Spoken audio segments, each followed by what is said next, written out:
64টা জেলার মধ্যে একটা বিল্ডিং আছে যেখানে বসার সুযোগ আছে, আলোচনা করার সুযোগ আছে। আপনারা জানেন আমরা শ্রমিক ইউনিয়ন যদি খেপে উঠি, আজকে আপনাদের আলুর কেজি 15 টাকা আমরা যদি গালি বন্ধ করে রাখি তাহলে 30 টাকা হয়ে যাবে। কিন্তু এটা ওসি সাহেব মানে না। ওসি সাহেব হচ্ছে এই জগতের ভদ্র মানুষ। নিজের স্বার্থ হাসিল করার জন্য একটি উদ্ভট সিচুয়েশনের উদ্ঘাটন করেছেন। আজকে শ্রমিক ভাইদেরকে এখানে ডেকে নিয়েছেন, তারা শক্তির পরিচয় দেখতে চেয়েছে। আজকে আমরা শ্রমিক ভাইরা একমত হয়েছি।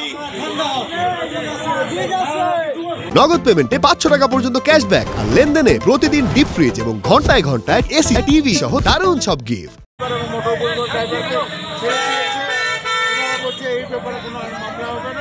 আমরা যে ব্যারিকেড বা কর্মবিরতি বা সব প্রত্যাহার করে